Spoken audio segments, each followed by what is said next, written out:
as 7 igrejas. Vamos lá começar. Pastor, quem escreveu essas cartas a essas igrejas, pastor? Bom, logo no primeiro programa a gente falou um pouco sobre a autoria, né? Falamos um pouco sobre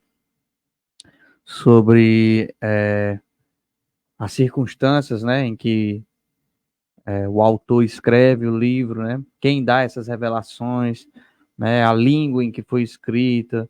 A gente falou sobre essas questões circunstanciais do livro, né? Apocalipse a gente sabe que é revelação e é bom a gente refrescar a memória que foi dada essas revelações a João, né? Na ilha de Patmos, preso pelo Império Romano. Após todos os outros líderes da igreja serem martirizados, ele é o único apóstolo vivo.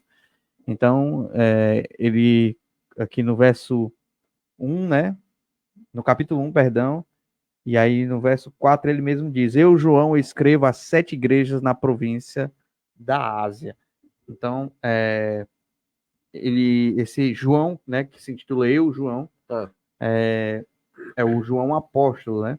Aí ele continua a partir do verso 4 do capítulo 1, dizendo: Graça e a paz a vocês da parte daquele que era e que ainda virá, dos 7 espíritos que estão diante do seu trono e de Jesus Cristo. Ele é a testemunha fiel destas coisas, o primeiro a ressuscitar dos mortos e o governante de todos os reis da terra. Toda glória seja aquele que nos ama e nos libertou de nossos pecados por meio de seu sangue. Ele fez de nós um reino de sacerdotes para Deus, seu Pai. A ele sejam a glória e o poder para todos sempre. Amém. Aí ele no verso 7 diz: Vejam, ele vem com as nuvens do céu e todos o verão, até mesmo aqueles que o transpassaram, e todas as nações da terra se lamentarão por causa dele.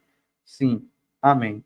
Aí ele continua: Eu sou o Alfa, o Ômega, diz o Senhor Deus. Eu sou aquele que é, que era, que ainda virá, o Todo-Poderoso.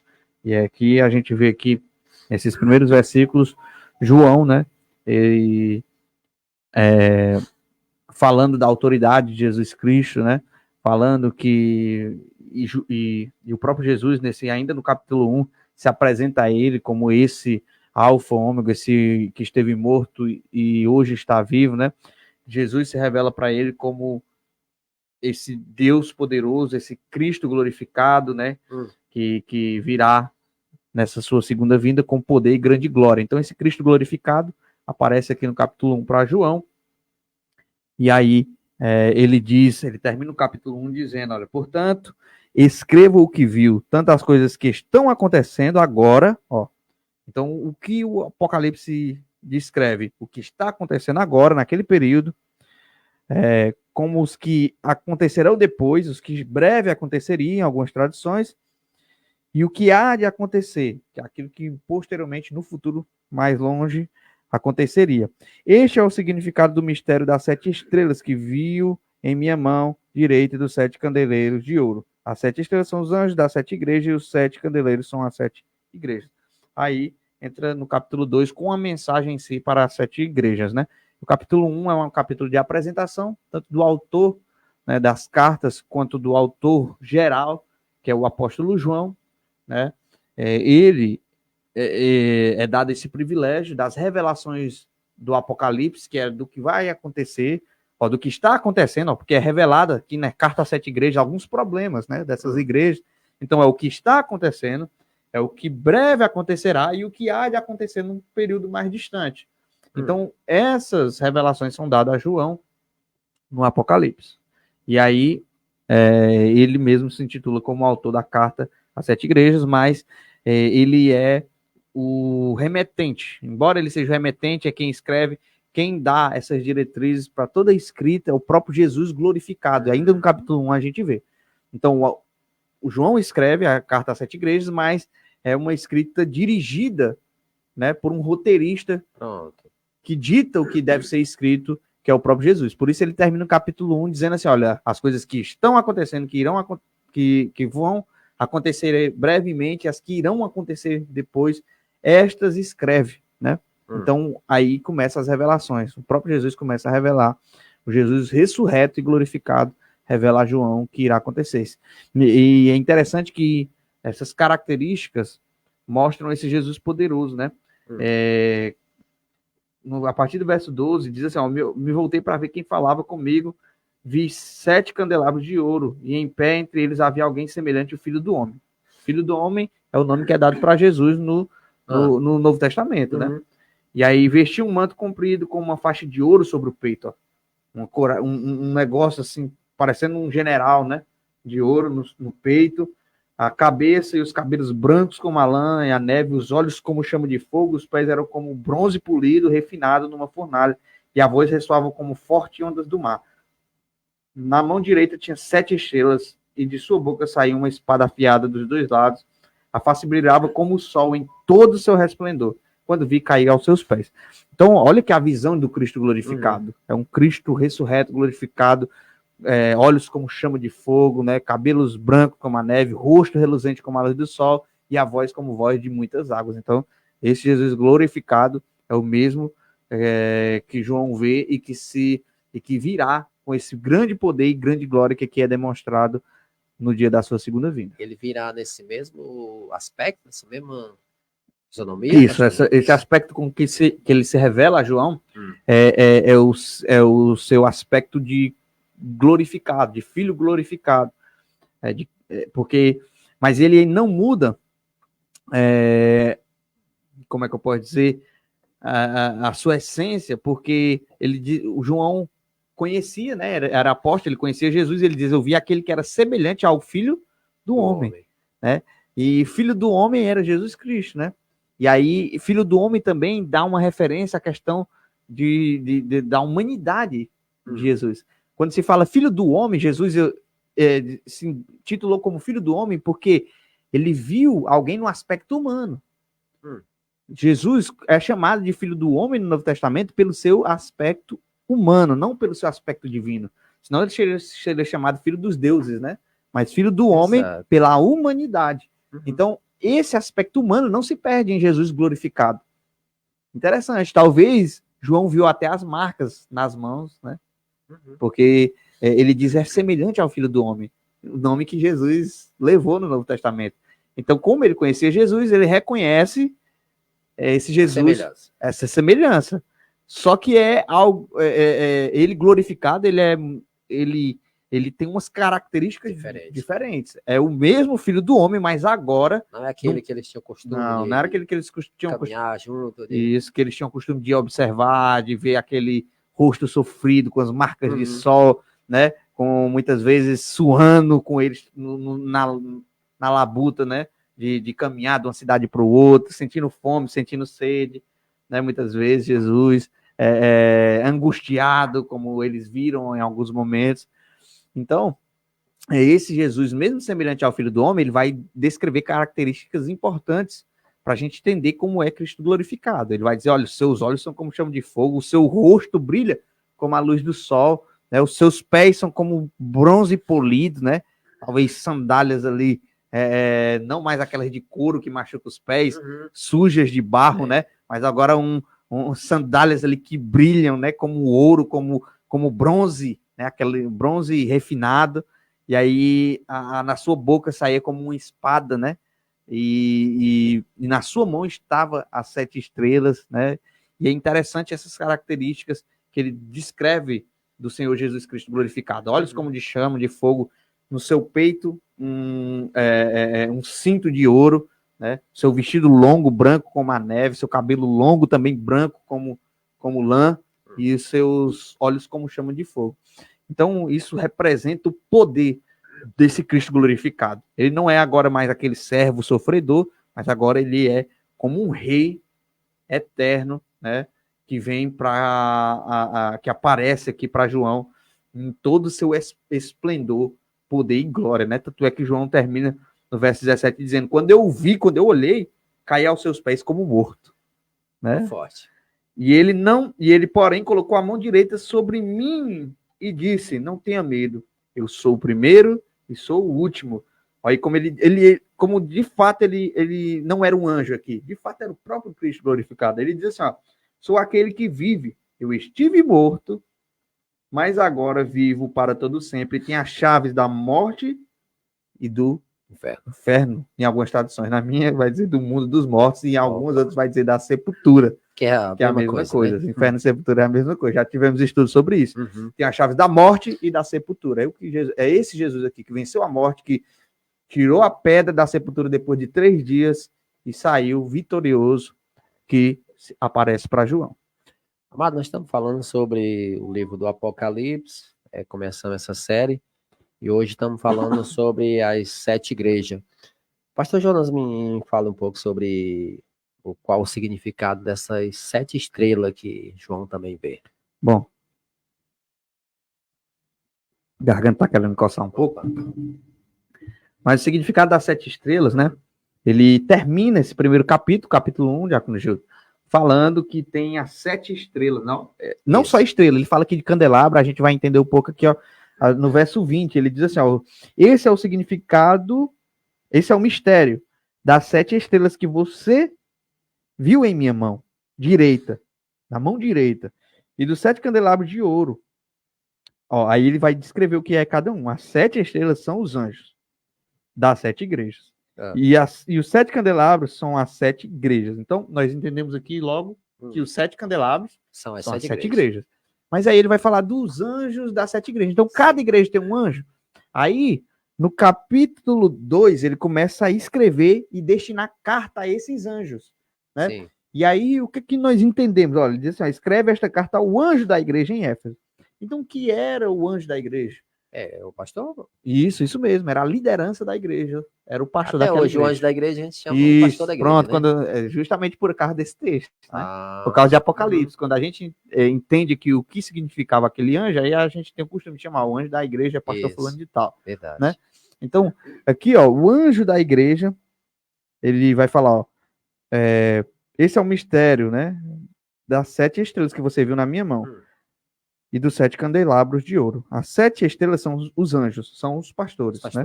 E das 7 igrejas. E os 7 candelabros são as 7 igrejas. Então, quando ele diz assim, olha, eu tenho as 7 estrelas e os 7 candelabros na minha mão direita, direita significa domínio, controle, né? Aí ele quer dizer o seguinte, ele quer dizer, eu tenho os líderes, eu tenho os pastores da minha igreja e tenho elas na palma da minha mão. Eles estão sob o meu controle. Eles estão sob o meu domínio. Eu governo ainda a minha igreja. Né? Ele vai dizer até aqui no texto que eu estou no meio dos 7 candelabros. Jesus dizendo isso. O Cristo glorificado. Eu estou no meio dos 7 candelabros. Eu estou no meio da minha igreja. E aí, quando se fala muito 7, né? 7 pastores, só existia 7, né? Não, 7 pastores, só existia 7 igrejas. 7 estrelas, 7 igrejas. Isso. E aí fala 7 castiçais, né? 7 igrejas, 7 anjos. Quando a palavra, o número 7 é usado aqui no Apocalipse, o 7 representa, né, nessa linguagem apocalíptica, né? Essa linguagem simbólica, 7 representa totalidade, representa perfeição. Então, quando ele diz eu tenho 7 anjos da igreja, né, que nós já sabemos que são 7 pastores, ele vai dizer assim, eu tenho todos os meus pastores nas minhas mãos. Quando ele diz, eu ando no meio dos 7 candelabros, ele está dizendo o seguinte, olha, eu habito no meio de todas as minhas congregações, de toda a minha igreja.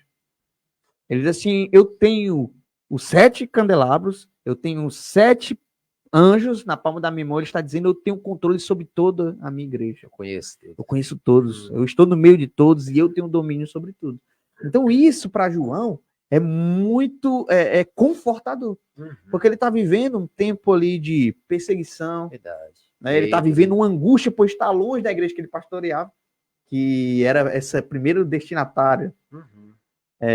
Talvez não fosse para ele porque ele estava recebendo a visão, mas talvez para o pastor que ficou no lugar dele, porque ele era pastor. Quando foi preso na ilha de Patmos, é algo interessante para a gente analisar, ele era o pastor da igreja de Éfeso. Talvez agora para esse anjo que está lá no lugar dele é que seria o destinatário, mas ele, como pastor, estava angustiado, porque estava longe das suas ovelhas, né? E aí o Império Romano tenta matar ele de todo jeito, mas não consegue e isola ele numa prisão, como é que eu posso dizer, numa prisão como é que eu posso dizer?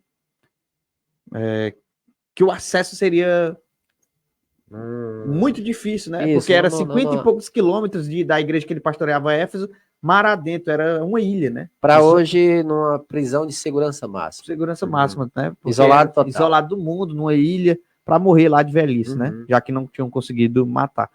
E aí, João tá lá. E a igreja agora vê se todos os seus líderes morrerem e o seu único, porque nesse contexto já todos os apóstolos e discípulos já foram martirizados e mortos, vê seu único líder vivo agora isolado.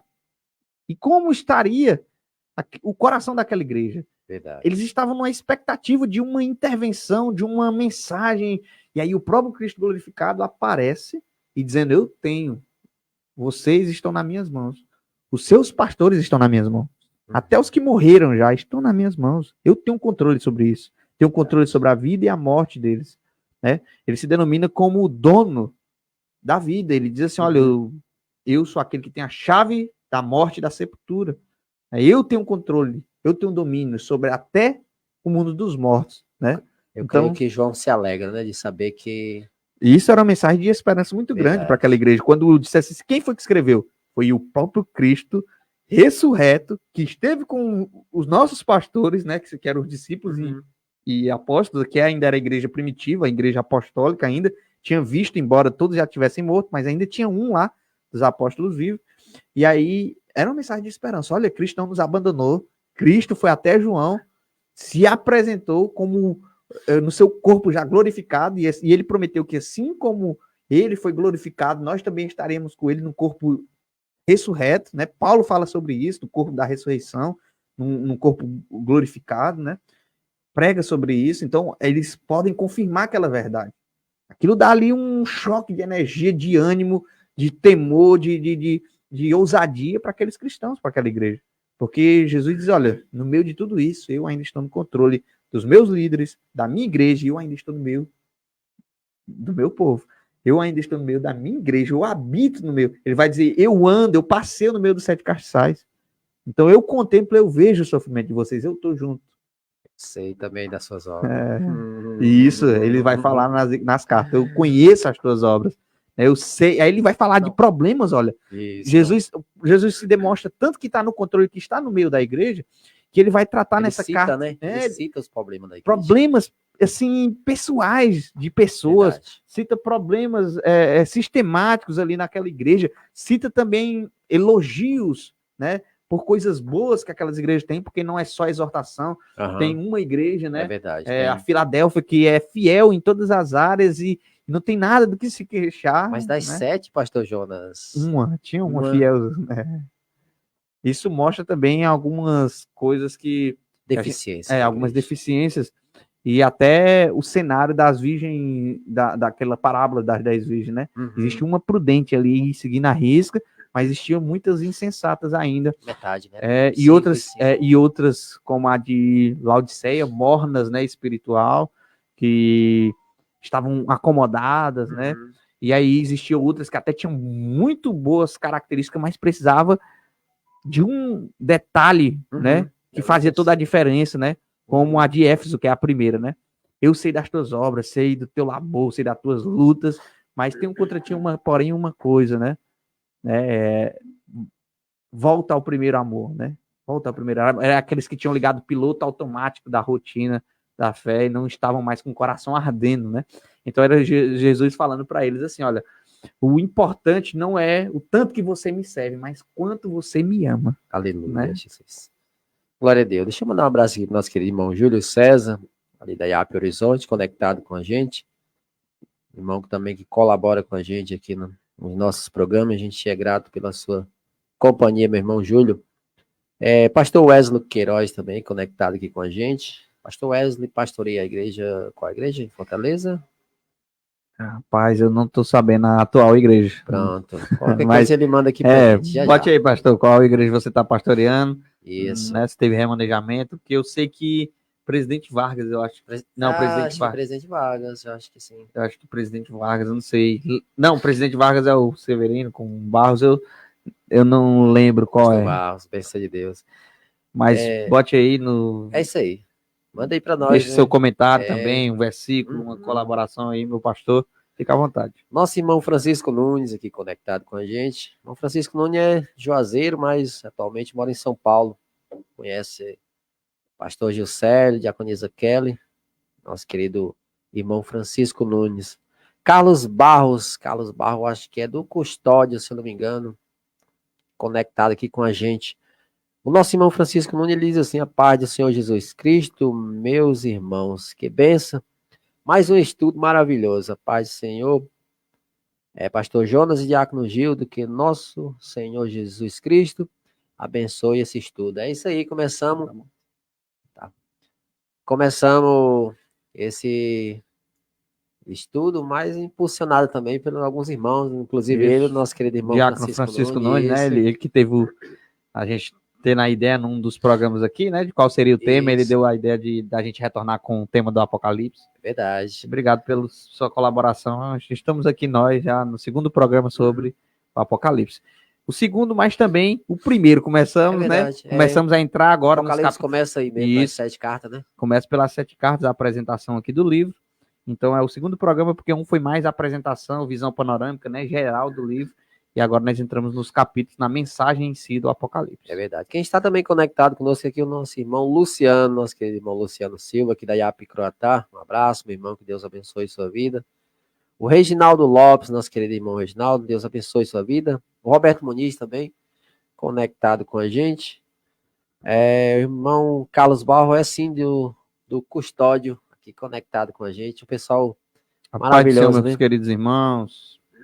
No Custódio eu conheço a Amanda, a irmã Amanda, o pastor Weibson e o pastor Valdemir, que está naquelas áreas, né? Tá nessa área. Ele tá, o Valdemir tá lá pelo Juazeiro. Mas ele já teve lá, acho que já pastoreou antes, quando ele veio, né? Pastor Valdemir. Agora ele está na região do Juazeiro, né? Isso.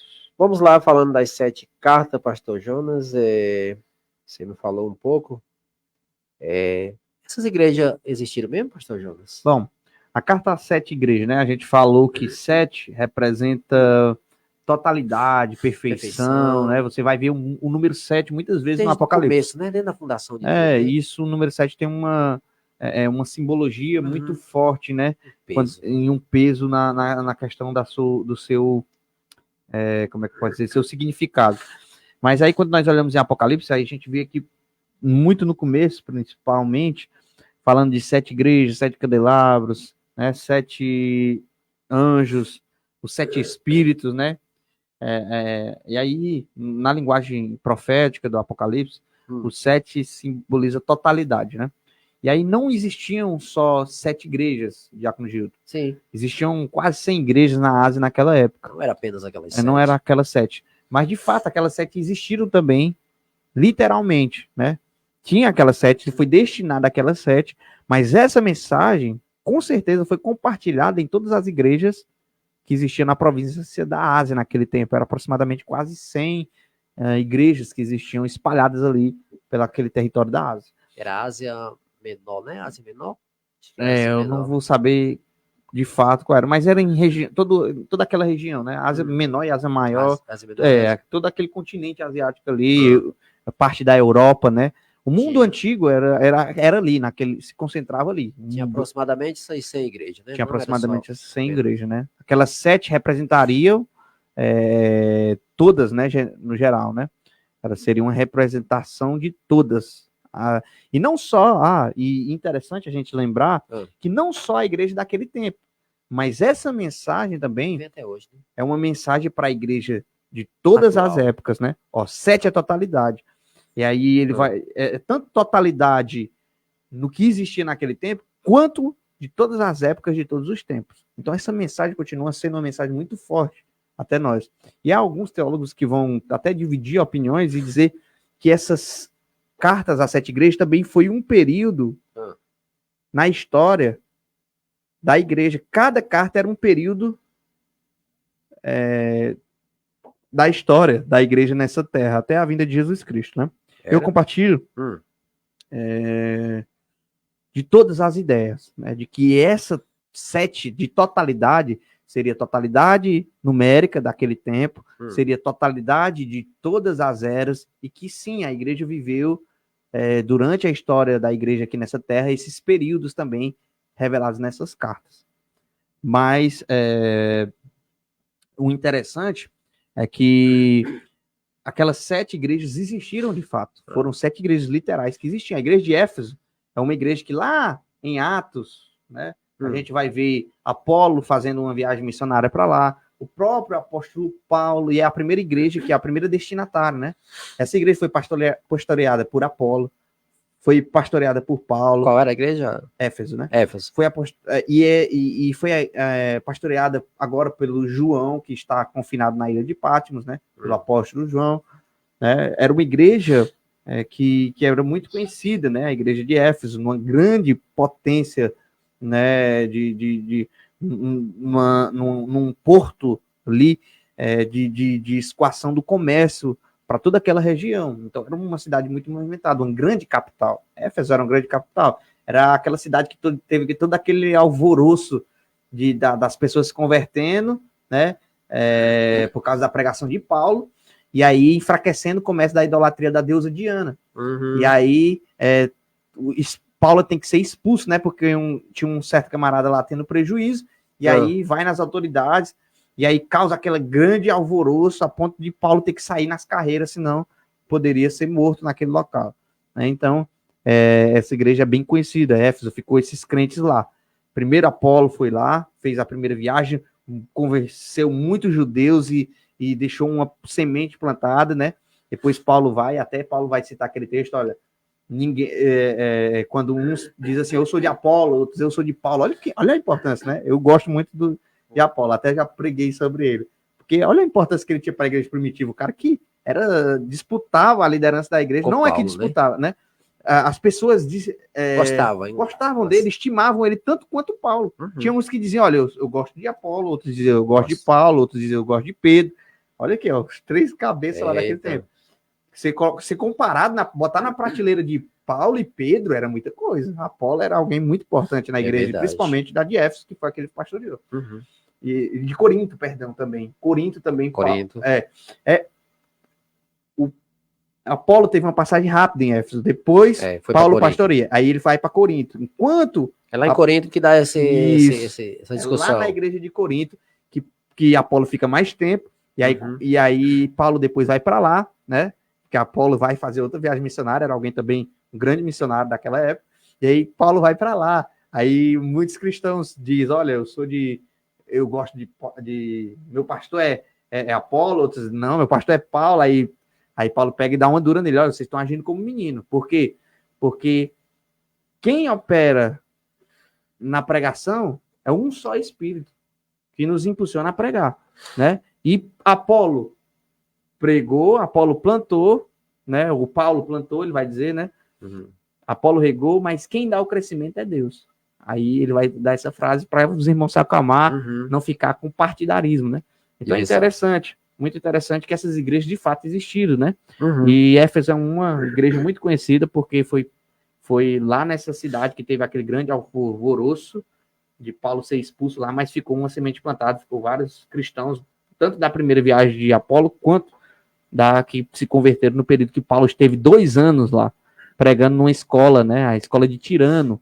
Ele aluga um ponto lá, que é uma escola, e começa a pregar todos os sábados naquela escola, e lotava, né, e aí Paulo deixa uma grande semente plantada, que é essa igreja de Éfeso, que já no período do apóstolo João, é uma igreja consolidada lá. Há uma igreja consolidada. Então essas igrejas, de fato, existiram, são igrejas literais, mas que representam a igreja de todas as eras, de todos os tempos, a igreja cristã, em todo o tempo que estiver aqui nessa terra. Pronto, aí você falou um pouco de Éfeso e um pouco de Corinto, e as demais? Bom, vamos entrar aqui um pouquinho na mensagem das cartas, né? É interessante que a igreja de Éfeso, como eu falei, ela tinha muitas características boas, né? E Jesus segue um roteiro de começar elogiando, né? Para depois ir lá e dizer, olha, mas tem uma coisa que você precisa. Isso é muito bom quando você começa... Jesus é especialista, né, na arte de liderar, né? É verdade. E aí ele, primeiro, ele não chega logo Chega chegando, como cajado, diz, né? né? Ele primeiro vai lá, amansa, aí depois ele diz, mas tu tem que se concentrar nisso e naquilo. Verdade. E aí, interessante que ele começa A Jefferson. Jefferson, né? A Jefferson. Segue um roteiro praticamente parecido em todas, né? Mas tem umas que ele pega mais pesado. O roteiro é esse. Ele começa elogiando até chegar num problema que está acontecendo naquela igreja, né? E aí, Éfeso, ele começa dessa forma. Ele diz assim, escreve ao anjo da igreja de Éfeso, pastor da igreja de Éfeso, esta é a mensagem daquele que segura na mão direita as 7 estrelas, seus 7 líderes, né, seus 7 pastores. Daquele que anda entre os 7 candelabros de ouro, como a gente já viu, que é o candelabro. As minhas 7 igrejas, aquele que anda no meio das suas 7 igrejas. De todas as suas igrejas, né? 7 representa todos. Sei de tudo que você faz. Olha, a onisciência de Deus sendo mostrada, né? É verdade. Vi seu trabalho árduo, sua perseverança, e sei que não tolera os perversos. Você examinou as pretensões dos que se dizem apóstolos, olha, mas não são. Elas provavam os apóstolos que se diziam apóstolos, né? E os achavam mentirosos. Sofreu por meu nome com paciência, sem desistir. Contudo, tenho contra você uma queixa. Você abandonou o amor que tinha no princípio. Veja onde você caiu, arrependa-se e volte a praticar as obras que no início praticava. Do contrário, virei até você e tirarei o seu candelabro do seu lugar entre as igrejas. Olha, corria o risco, se não se arrependesse, voltasse ao primeiro amor e deixar de ser igreja, né? Ser tirado o seu candelabro. Mas aí estou a teu favor. Você odeia a obra dos nicolaítas, como eu também odeio. Quem tem ouvidos para ouvir, ouço o que o Espírito diz às igrejas. Ao vitorioso darei o fruto da árvore da vida que está no paraíso de Deus. Essa é a mensagem da igreja de Éfeso, né? Interessante que ele diz, olha, mas tenho também algo a teu favor, né? Que não tolera as obras dos nicolaítas. O que eram esses nicolaítas? Sim, que era, ninguém sabe ao certo que era o nicolaíta. Se sabe que era uma espécie de... mal, né? Era uma espécie de seita que tentava distorcer, né, a pregação dos apóstolos, de viver uma vida íntegra, de viver uma vida reta. Eles pregavam basicamente que como Jesus está perto de voltar e que Deus ele quer de nós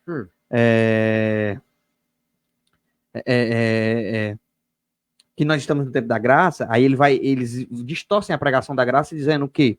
Dizendo assim, olha, vocês podem viver de qualquer jeito, porque se eles pegavam até alguns escritos de Paulo e distorciam, como existem pessoas que distorcem. Se superabundou a graça quando a gente éramos pecadores, então quanto mais a gente pecar, mais a graça será maior. Essa era a pregação deles. Esse era o ensino deles. Mais a graça de Deus será maior sobre nossas vidas. Né?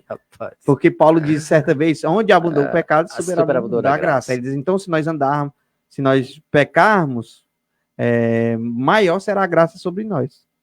Aí eles viviam uma vida totalmente desregrada, com imoralidade sexual, com perversão, com pregando incesto. Aí eles tentavam distorcer. É por isso que Jesus disse assim, olha, tem algo ao teu favor. Sei que vocês odeiam as obras do Nicolaítas, como eu também odeio e abomino. Olha. Mas... O próprio Jesus diz, ó, vocês odeiam e eu também odeio as obras do Nicolaítas, como eu também odeio. Verso 6. Então, era algo que tinha um ponto favorável. Eles não foram contaminados por essa libertinagem que os nicolaítas ensinavam. Né? Eles repreenderam e eles não suportavam, tanto que odiavam essas obras do nicolaítas e não deixavam com que esses falsos cristãos, né, que se diziam cristãos, se infiltrassem dentro da igreja de Éfeso. Né? Os falsos apóstolos, eles provaram os falsos apóstolos e acharam mentirosos. Então, eram pessoas... que examinavam as escrituras, tinham perseverança, trabalhavam, né? Eram pessoas ativas na obra de Deus, só que faltava ter aquela chama no coração de novo. Como aqueles dias que muitas vezes nós vamos para a igreja por ir, né? É verdade. Aqueles dias que a gente liga o piloto automático da nossa caminhada e vai como... Ixi, eu vou porque eu tô na escala. Verdade. Não, nem ia. Não, eu vou porque eu tô na portaria, né? Como diz no linguajar, para cumprir tabela. Cumprir tabela. E aí ele disse, olha, eu não quero eu não quero só o trabalho de vocês. Eu quero o amor de vocês. Eu quero que vocês me amem como lá no início, que o coração ardia, o coração queimava, ansiava por estar na minha presença, por fazer a minha vontade, fazer a minha obra. Verdade. Então ele está dizendo, olha, não adianta vocês fazerem a obra sem fogo no coração. Tem que ter fogo no coração, tem que ter o primeiro amor, tem que ter a prática das primeiras obras. Te arrepende e volta à prática das primeiras obras. Caso contrário, tirarei o teu candelabro. Você deixará de ser igreja. Essa ainda foi para Éfeso. Éfeso. E aí a mensagem à igreja de Esmirna, né? Esmirna. Esmirna é uma... Era uma igreja boa, Esmirna? Esmirna, ela tem atributos bons aqui, mas também ela é duramente repreendida, né? E aí, ó, começa Jesus dizendo o seguinte, olha. Vamos correr um pouquinho para não se prolongar muito. Estamos com quantos minutos aí de programa? Mas, fica à vontade, dá tempo. 38, né? 38, dá tempo. E aí a mensagem à igreja de Esmirna diz o seguinte, ó. Escreva a carta ao pastor da igreja de Esmirna, o anjo, né? Esta é a mensagem daquele que é o primeiro e o último, que esteve morto e agora vive. Conheço suas aflições e sua pobreza. Perdão, irmãos, não só Filadélfia. Esmirna também, eu acho que não é repreendida. Né? Então, Filadélfia e Esmirna. Esmirna, olha aqui. Vamos ver aqui. Esteve morto e agora vive. 9. Conheço suas aflições, sua pobreza. Era uma igreja pobre. Mas você é rico. Opa, coisa boa. Ela começa rico em quê, pastor? Vamos ver. Eu acredito que Esmirna não tem nenhuma reclamação, nenhuma ressalva, nenhuma queixa de Jesus, né? Porque ele conhece, ele está no meio dos 7 candelabros, né? Ó, mas você é rico, ó, você é pobre de dinheiro. Era uma igreja pobre financeiramente, mas que era rico do que o dinheiro não compra, né? Das coisas espirituais. E mas você é rico. Sei da blasfêmia dos que se opõem a você. Olha aí, ó. Eles se dizem judeus, mas não são, pois a sinagoga deles pertence a Satanás. Não tenha medo do que está prestes a sofrer. O diabo lançará alguns de vocês na prisão. Olha aqui, era uma igreja perseguida. Esmirna era uma igreja pobre, era uma igreja que era perseguida, né? Que seriam lançados alguns deles nas prisões, né? Não tenha medo do que está prestes a sofrer, que sofreria o martírio. O diabo lançará alguns de vocês nas prisões a fim de prová-los e terão aflições por 10 dias. Mas se você permanecer fiel, mesmo diante da morte, eu lhe darei a coroa da vida. Então era a igreja que seria martirizada até a morte, né? Muitos iriam morrer por amor a Cristo. E aí diz, ó, quem tem ouvidos ouça para ouvir o que o Espírito diz às igrejas. Quem for vitorioso não sofrerá o dano da segunda morte. Ele termina dizendo, olha, quem for vitorioso pode até morrer. Vocês serão martirizados e mortos.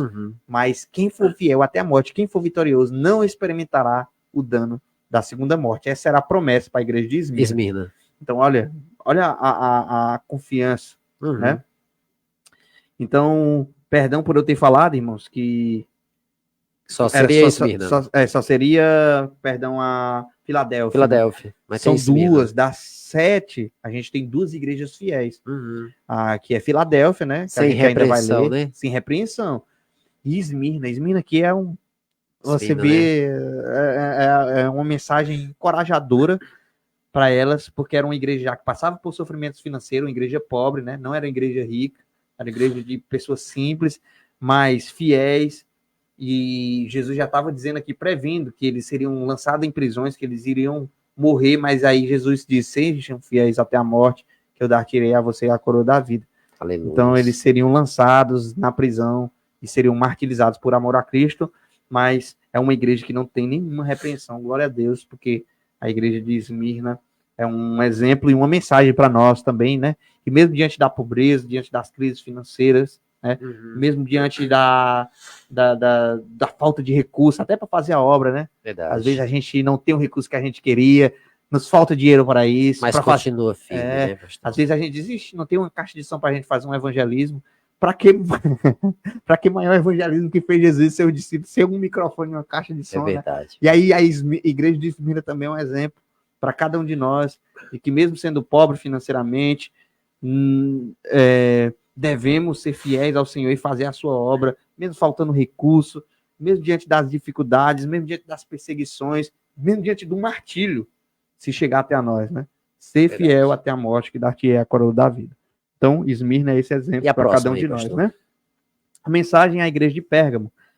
Pérgamo é uma igreja que tem algumas repreensões, né? Como nós já falamos, apenas Esmirna e Filadélfia são igrejas assim que Jesus não tem nenhuma queixa contra elas. E a gente já está chegando já para mais da metade aqui das igrejas. A gente já está finalizando, né? Estamos na terceira já.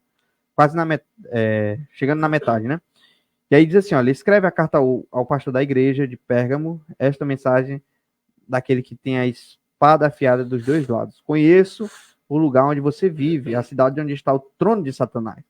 Ainda assim, você permanece leal ao meu nome, recusou-se a negar sua fé em mim, até mesmo quando Antipas, minha testemunha fiel, foi morto, onde vocês vivem, o lugar de habitação de Satanás.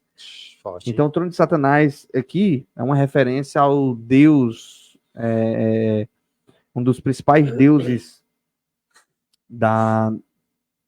que era adorado, né? Naquele lugar.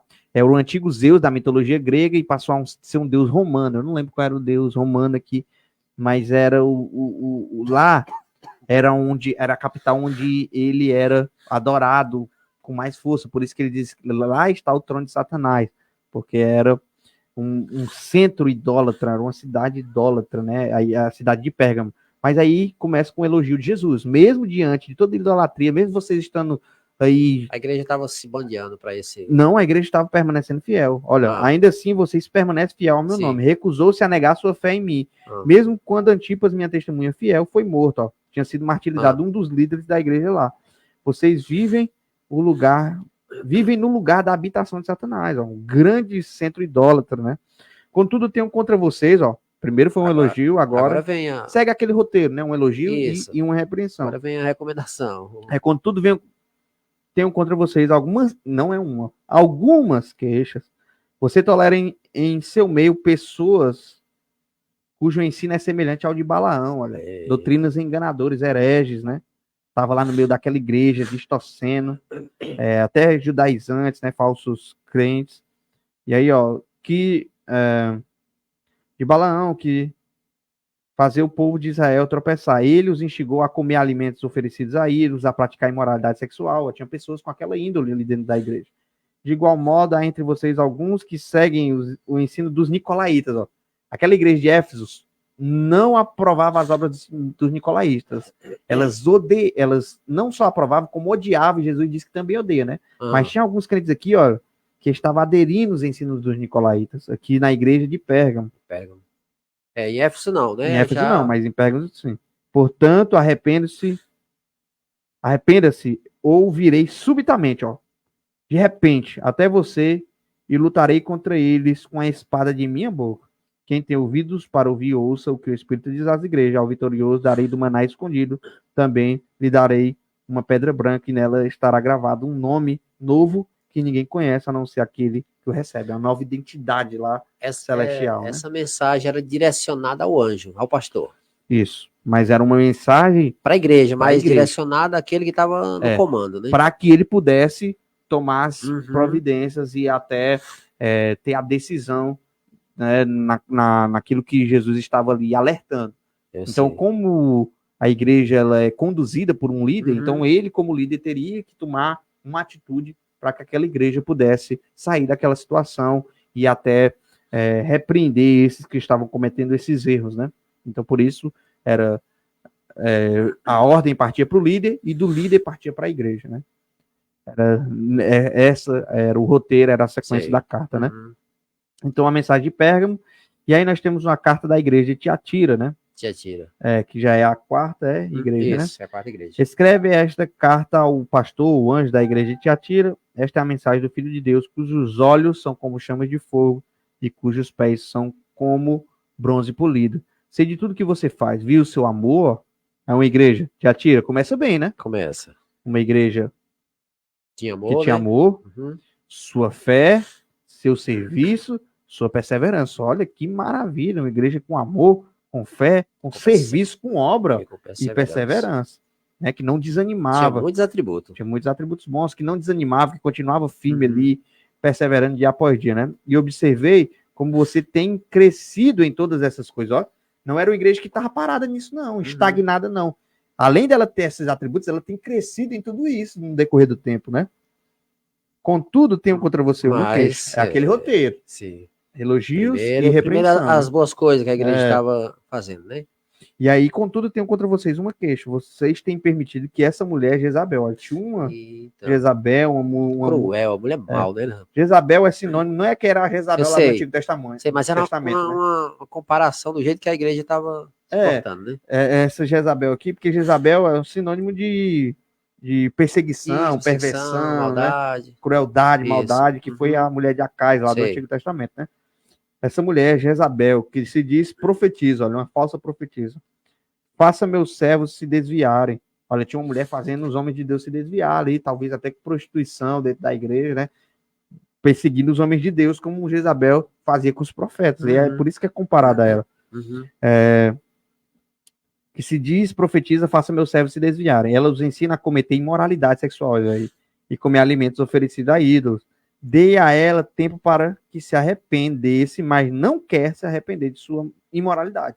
Então Jesus já tinha dado tempo a ela, já tinha talvez exortado a ela, e ela não se arrependia, né? Portanto, eu lançarei ela doente numa cama, e aqueles que cometerem adultério com ela, olha, ela estava induzindo aos homens de Deus caírem, né? E adulterar com ela.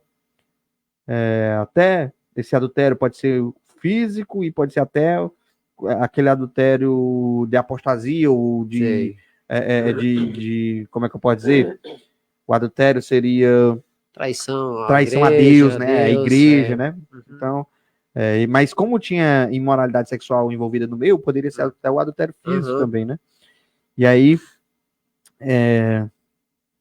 cometerem com ela, sofrerão terrivelmente também, ó, os que cometerem adultério com ela, né? A menos que se arrependam e abandonem a prática de tais atos. Matarei seus filhos e então todas as igrejas saberão que eu sou aquele que sonda mente e coração. Darei a cada um de vocês aquilo que seus atos merecem. Então ele continua dizendo, olha, eu sondo as mentes e os corações. Eu sei de todas as demandas. Às vezes nem o pastor, o líder, talvez sabia desses problemas, né? Verdade. Por isso que ele diz, olha, escreve ao anjo. Pode ser que nem o anjo, nem o pastor esteja sabendo, mas eu conheço as tuas obras. É o que ele diz muito aqui. Ele diz assim, olha, se não matarei, se não se arrepender, eu matarei, trarei grande sofrimento a esses que praticam essas obras junto com ela, e todas as igrejas saberão que eu sou aquele que sonda mente e coração. Olha que palavra tremenda, né? Para Esmirna, né? Tiatira. E aí ele termina dizendo o seguinte, ó. Tenho também uma mensagem para o restante de vocês em Tiatira. Que não seguiram... Opa, o celular. Ó. Cadê? Para o seguinte de vocês, Tiatira, que não seguiram esses falsos ensinos, as verdades mais profundas, como eles dizem, e que na realidade vêm de Satanás. Não lhes pedirei coisa alguma, senão que se apeguem firmemente ao que já têm, até que eu venha. Ao vitorioso que me obedecer até o fim, eu darei autoridade sobre as nações, e ele as governará com cetro de ferro, e as dispersará como os vasos de barro. Ele terá a mesma autoridade que recebi de meu Pai, também lhe darei a estrela da manhã. Quem tem ouvidos, ouça o que o Espírito diz às igrejas. Então ele diz assim, olha, aqueles que não cometeram isso, porque tinha ainda gente firme lá, fiel, eu darei autoridade para que governe junto comigo sobre as nações. Olha. Então, existem alguns ainda firmes, né? E ele diz, olha, aqueles que ainda não cometeram, que estão firmes, que se apeguem, né? Firmemente ao que já tem, até que eu venha. Então, se apegue à fé que vocês já receberam até que eu volte, né? Isso. Então, essa é a mensagem para os que não tinham se envolvido com essa mulher, com essa falsa profetisa, né? E com as doutrinas enganadoras dela. Amém. E aí vamos para a igreja de Sardes, né? Sardes. A quinta igreja, né? Que é destinada a uma carta. E aí ele diz assim, ó, escreve esta carta ao anjo da igreja, ao pastor da igreja de Sardes. Esta é a mensagem daquele que tem o Espírito de Deus e as 7 estrelas. Sei de tudo que você faz, você tem fama de estar vivo. Opa, peraí. Essa aqui já começou com essa é mais pesada. A igreja de Sardes é uma igreja que estava morta, né?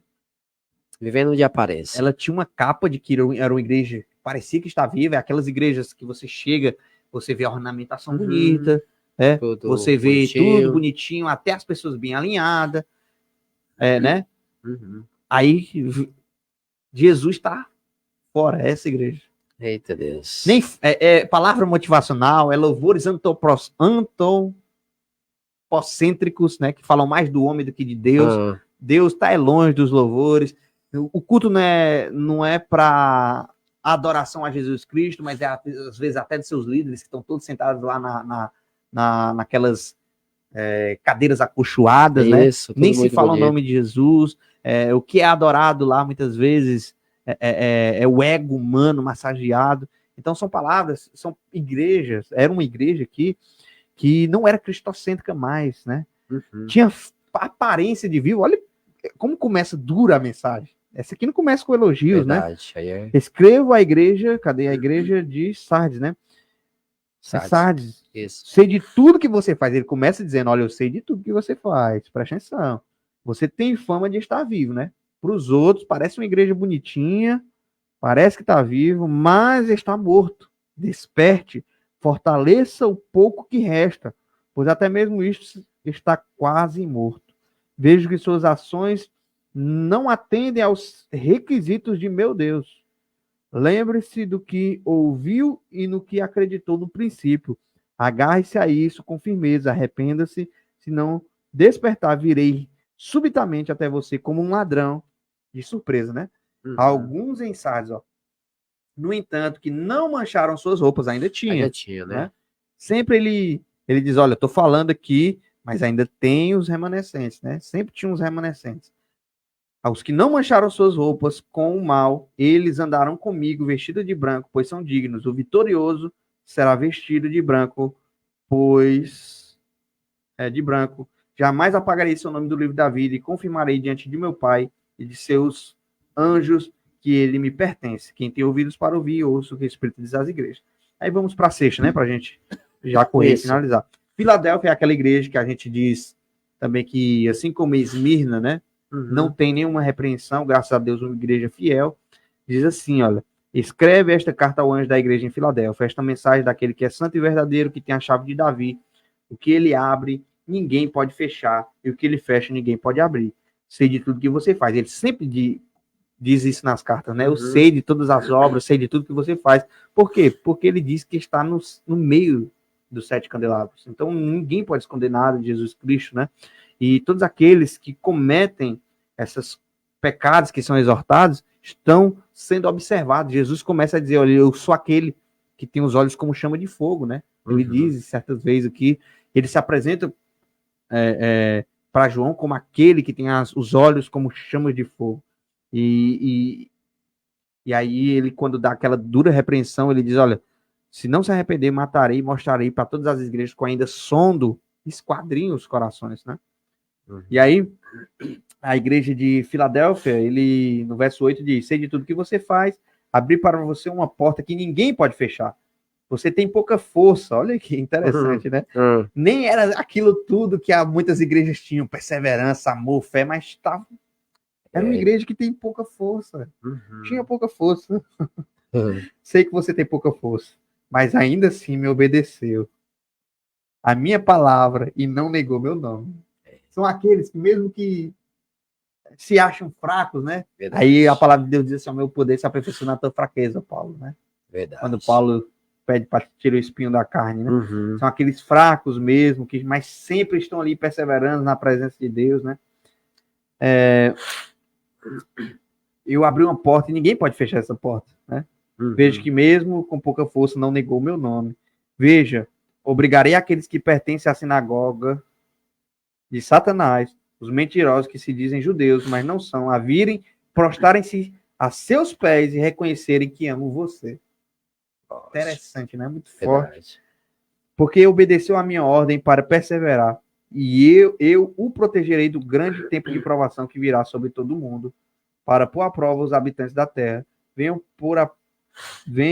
em breve, apegue-se ao que você tem, para que ninguém tome socorro. O vitorioso se tornará coluna do templo de meu Deus, de onde jamais sairá. Escreverei nele o nome de meu Deus, e ele será cidadão da cidade de meu Deus, a nova Jerusalém, que desce do céu, da parte do meu Deus. E também escreverei nele o meu novo nome.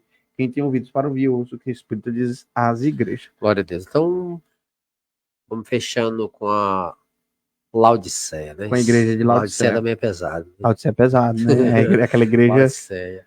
aquela igreja morna, né? Tem muitas Laodiceia, pastor? Hoje? Rapaz, tem uma mensagem para todos os tempos, né? Acredito que tem igrejas vivendo como Laodiceia, né? Mornas, acomodadas, se achando ricas, né? Pelos seus, tem bastante, né? seus membros que tem bastante condição financeira, seu templo está bem localizado, é luxuoso, tem seu ar-condicionado, sua poltrona, e é uma igreja, às vezes, que está fria espiritualmente, morna, né? Nem é fria, é morna. Nem é quente, né? Nem é frio, né? O que a carta diz aí para isso? Olha o que diz aqui para a igreja de Laodiceia. Né? Escreva essa carta ao anjo da igreja de Laodiceia. Esta é a mensagem daquele que é o Amém. A testemunha fiel e verdadeira, a origem da criação de Deus. Sei de tudo que você faz, você não é frio nem quente. Desejarei que fosse um ou outro, mas porque é como água morna, nem quente nem fria eu vomitarei você da minha boca. Você diz, sou rico e próspero, não preciso de coisa alguma e não percebe que é infeliz. Olha, enquanto tinha uma igreja pobre, né, e que Jesus diz, você é pobre financeira, mas você é rica, né? Tinha uma igreja rica financeira, mas você que era pobre, né? Infeliz, miserável, o Jesus disse para eles, ó, pobre, cego e está nu. Eu o aconselho a comprar de mim ouro purificado pelo fogo, e então será rico. Compre também roupas brancas para que não se envergonhe de sua nudez, e colírio para aplicar nos seus olhos, a fim de enxergar. Eu corrijo e disciplino aqueles que amo, por isso, seja zeloso e arrependa-se. Se Jesus tinha uma correção para aquela igreja, tinha palavras duras para ela, é porque ainda amava, né? Jesus diz, eu corrijo aquele filho que eu amo, né? Preste atenção, eu estou à porta e bato. Era uma igreja que Jesus estava longe, né? Como eu já falei. Fora, né? Estava lá de Talvez fora. começavam, são igrejas que começam culto, que tem sua palavra motivacional, que tem os seus louvores antropocêntricos, né? E esquecem que Cristo é o centro, botam Cristo para fora, né? Ou só o homem, idolatram, né? Às vezes, seu líder, né? Seu pastor, e Jesus não está sendo adorado, Jesus está lá fora, batendo na porta. E aí Jesus, com essa mansidão e com esse, como é que eu posso dizer, com esse amor, né? Com essa insistência com o ser humano, ele continua dizendo, preste atenção, eu estou à porta e bato. Se ouvir a minha voz e abrir a porta, entrarei e juntos faremos uma refeição. Como amigos, olha. É interessante. Essa tradução é a transformadora. Uma refeição como amigos. Algumas traduções vai dizer, eu entrarei e cearei contigo, né? O vitorioso se sentará comigo em meu trono, assim como eu fui vitorioso e me sentei com meu Pai em seu trono. Quem tem ouvidos para ouvir, ouça o que o Espírito diz às igrejas. Essa é a mensagem para a igreja de Laodiceia. Essa é a mensagem para a igreja de Laodiceia. E estas foram as mensagens às 7 igrejas da Ásia, que representavam todas as igrejas que existiam naquele tempo, e que também hoje é uma mensagem para todas as igrejas que existem no nosso tempo. Que tem muitas Esmirna, tem muitas Éfeso, isso, cada igreja vive essas fases aqui. E precisa olhar para essa carta dessas 7 igrejas, ver essas repreensões, né? Porque o mesmo Espírito que falou aquelas igrejas, a Bíblia diz, se quem tem ouvidos ouça, quem tem ouvidos espirituais ouça, o que o Espírito continua dizendo às igrejas. Né? As igrejas atuais precisam ouvir a mensagem das 7 igrejas do Apocalipse e se identificar algum desses deslizes, né, morais, éticos aqui, idólatras, né, soberba, como tem aqui em algumas igrejas soberbas, se achando ricas, mas que não eram, que se identificar qualquer uma dessas características que foram repreendidas por Jesus, dentre as 7, 2, né, apenas permaneciam sem nenhuma repreensão, que nós possamos ser essa Filadélfia, mesmo pobre, mais rica, não, essa Esmirna, né, mesmo pobre, mais rica, ou essa Filadélfia, mesmo tendo pouca força, mas não se desviando dos caminhos do Senhor. Verdade. Né? Melhor do que ser uma Laodiceia rica, mais morna, aparência, né?